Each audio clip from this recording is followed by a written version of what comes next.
The first one, I thought I could have got to an easier completion instead of trying to force it into Travis. The second one, like I said, I was trying to just dirt the ball. I just threw it too far. I was trying to just not get intentional ground. I'm in the pocket and throw it away kind of behind Sky on the ground, and he makes a great play on it. And then the third one was just I forced it, try to put it in a window that wasn't really there. So you have a good feel for it because you can see it on the tablet and on there on the sideline. But I think what makes you more upset was kind of like the first. I feel like I had other guys open that I could have got the ball to. So that's the only one that I really feel like I made a decision. I could have made a different decision to kind of help the team out. Coverage on Sports Radio 810 is brought to you by Westlake Ace Hardware. Visit your local Westlake Ace Hardware today. Online at westlakehardware.com. Westlake Ace Hardware. Small projects, big know-how. Ask away. Ace is the place with the helpful hardware, folks. Yeah, I mean, it talks to his consistency. Obviously, he's a great player, and we know that, and he's had this great run. But if you look at his career, he's just been consistently great every single year. And that tight end position is hard. You take a beating, you're blocking, you're catching over the middle, taking hits, and he just prepares himself the right way that he can be out there and available for us every week. So truly great player and a great teammate for sure. You feel like those things mean a lot to him? If they do, he doesn't even make it look like it because I sit beside him on the plane and I said something to him about it. He was like, "Oh yeah, man, yeah, it's cool." He's all he's worried about is winning, and I think that's what all the great players are worried about. And the stats kind of come, but at the same time, he's just trying to win a lot of football games. Your coach just basically said that if you do throw an interception, you will spend all week long looking at what you could do different, and review. So after last week's game, what have you kind of seen? Is there any kind of something you found yourself in a pattern or what you've observed? Yeah, I mean, I think it's just more of me just taking what's there and not trying to force it. If it's not there, throw the ball away, especially when we're in field goal range. And then when I'm trying to dirt the ball, don't leave it where the guy can get his hand underneath it and pick it. So it's just a couple bad mistakes throughout the game. But when you look at the tape, I thought I played pretty good other than those 3 picks. So just trying to clean those up. Patrick, I think this is the first time you will have played in Texas. I recognize it's quite a bit of distance from where you're from. But still, does that mean anything to you? Do you have extra people coming because of that or anything? Yeah, I have a couple extra people coming. But it's the first time I'm playing in the state of Texas, and I went to the Cowboy Stadium my first year, and when we played down there, and didn't get to play. But to get down to Houston, I mean, it's like a 3-hour trip, 3.5-hour trip from Tyler, Texas. So I'm sure there'll be more people than I even know that are coming down to watch the game. But it'll be cool to kind of see some people and they'll get to see me play in my home state for sure. How impressed are you with the Andy Reid's play design when it comes to the screen game, and what do you think goes into having such success with that for you guys? Yeah, I think we just do a great job of tying plays together. I think that's the biggest thing is we make it all look like it's the same, and when he's just really good at calling it, the timing. I mean, it seems like every time he calls a screen, it's on a pressure, and it's called right into it. So it's a thing where the coaches do a great job of designing it and tied it all together, and then Coach Reid does a great job in EB of calling it at the right time whenever it gets open and can get a lot of extra yards. Patrick, whenever they seem to do a pretty good job of mixing between blitzing and then dropping a lot of guys. I'm curious, within the play designs, like, does every play have I got a guy I go to if they drop 8, and I got a guy I go to or is there sometimes that, oh wow, we're just kind of screwed. Like we thought they were going to do this and they went the other way, and I don't really have an out here. Yeah, I mean, most times there's either a guy that I have a hot that I can throw to, or we have guys that can kind of work whenever drop 8 comes. They do a good job of calling those good versus all plays.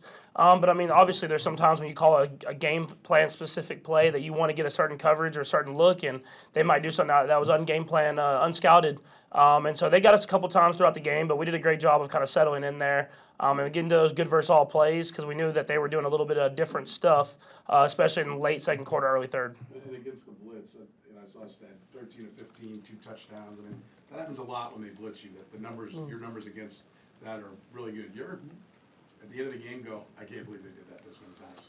Yeah, I mean, it's a hard position for a defense to be in. I mean, there was a couple times in the game that I didn't throw the ball where they got sacks because they were blitzing. So whenever defense is trying to give you different looks, when you have a talented offense, there's going to be times where they get in a blitz and give up yards. But at the same time, they have to live with that if they're able to make the tackle because then they're hoping they blitz and get negative plays as well.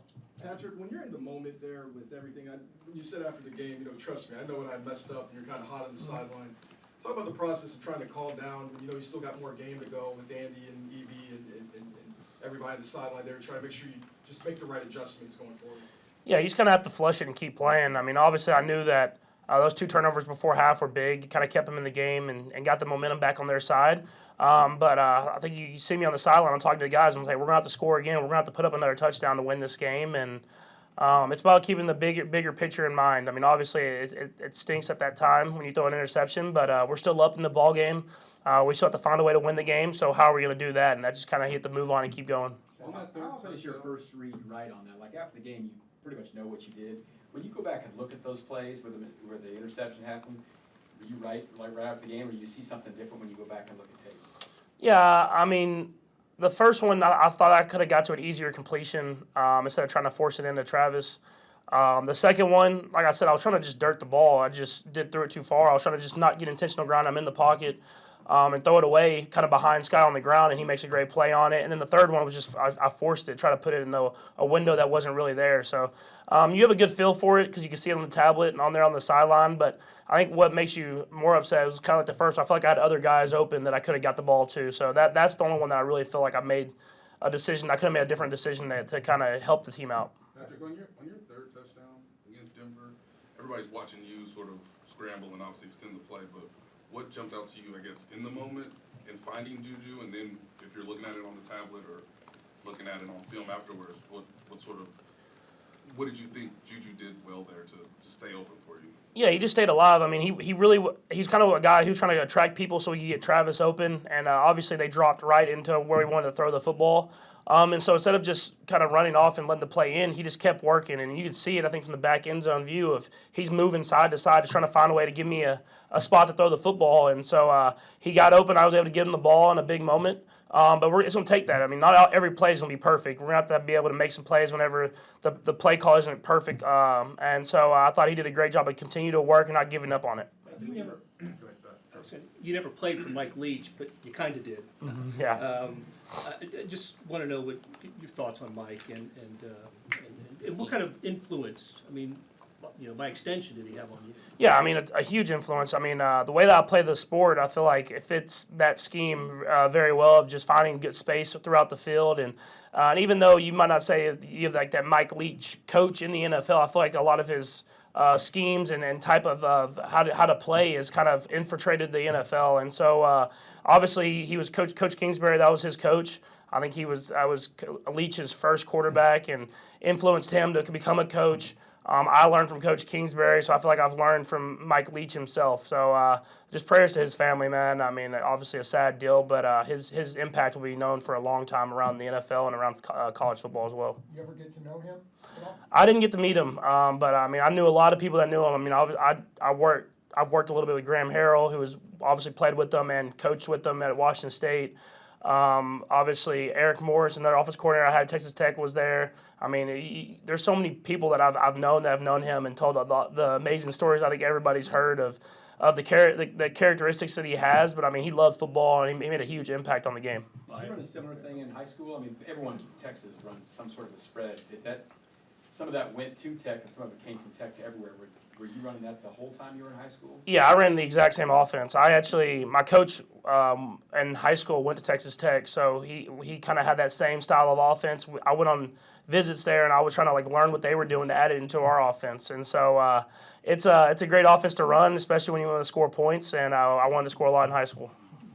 Just similarly, did Coach Cook actually play? He was walk-on.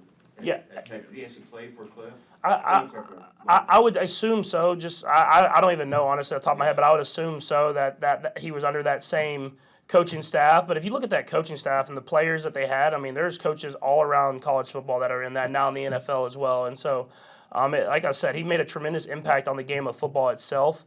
And like I said, prayers to his family on this time. Patrick McCall will begin his ramp-up process today. I guess we'll see about this week. But what do you feel like you maybe missed when that weapon in particular in the offenses? Yeah, I think getting McCole and KT back will just add another dimension. I mean, obviously they can do the jet sweeps and stuff like that, but just adding that speed to the field, it makes teams have to honor it. And obviously Marquez has done a great job of filling that role, and so has Sky. But just to continue to add speed to any offense like that those two guys have, I think it'll open up everybody else because you have to really account for those two guys on every play. Sam? Patrick, when you mentioned earlier, you go back and look at one of those interceptions, it somebody else is open. How often does that happen throughout a game when it doesn't result in interception, even if it's a completion? I mean, I'm guessing that's a handful of times over games. Yeah, for sure. And that's stuff you try to just continue to kind of log in your memory to try to find that open guy whenever it's there. I mean, if you look at the one I tried to over the middle to Travis, I felt like I had Marquez kind of popping at the end of that play. And so I had seen him early, he was covered, and I thought that the backside corner was going to fall off, and he didn't. So it's just I got to continue to stay throughout my reads and learn from them so that I don't give up and I can hit those big plays when they're there. Patrick, just one Last one's quick Karen. thing about the Texans. The record really isn't something that everybody's, jumping up and down about, but a Lovie Smith team, is there anything that you look at that you wanna be concerned about or focus on? Yeah, I mean, they're well coached. I mean, they play hard. They're well coached. Obviously, Lovey's done a lot of great things in the league. It just you gotta go in there with the mentality you're going to play your best football. I think you saw last week. I mean, they played a great football team in the Cowboys, and they were down there where they probably should have won. So in this league, you can take no one for granted. I mean, those are NFL players. They have a lot of talented young guys that play really hard, and we understand it'll be a great challenge for us. So we're going to go out there and play our best football to win.